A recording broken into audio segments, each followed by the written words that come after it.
is shocked by terror attacks again and again committed by people who claim that they are fighting for Islam.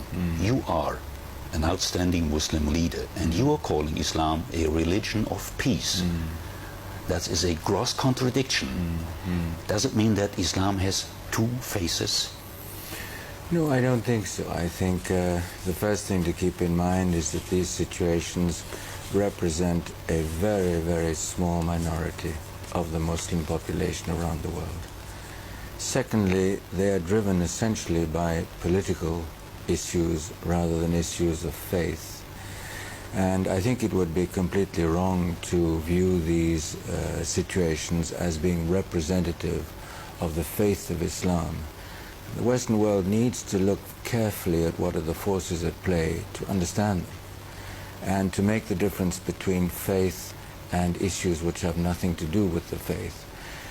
We as Muslims would be expected to apply the same questions to situations such as Northern Ireland. If I as a Muslim came to you and said, well, what has been happening in Northern Ireland is an equitable representation of the Catholic faith or the Protestant faith, you would look to me and you would say you're uneducated. I won't say that. But nevertheless, Highness, in many Western countries, including Germany, Yes. there is an opinion prevailing that Islam and democracy are not compatible. If that opinion is correct, real understanding and effective cooperation between the Muslim world and the West would be close to impossible. I agree. Well, I see no conflict between the faith of Islam and democracy. There was a consultation process.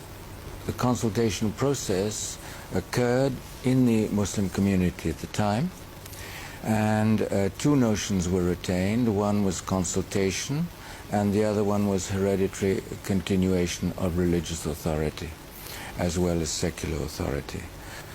The second issue that occurred was, it was consultation to achieve what?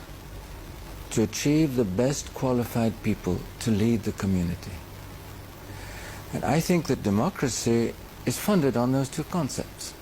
It's founded on the concept of consultation, and it's founded on the concept of consultation for the purpose of merit, of defining the people best qualified to lead.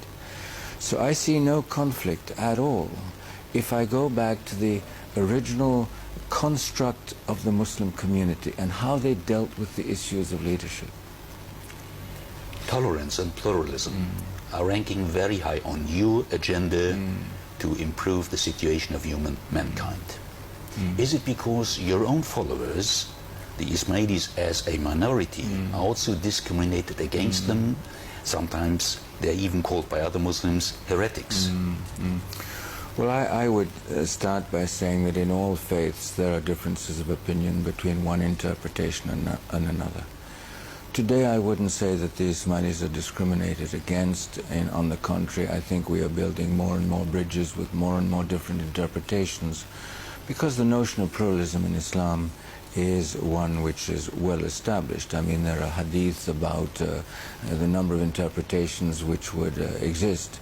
So the difference of interpretation is not an issue within Islam. I would go further. I would say that Islam is an encompassing faith. There is a very, very famous ayat in the Quran, for example, where Allah says, I have created you, meaning mankind, from one soul.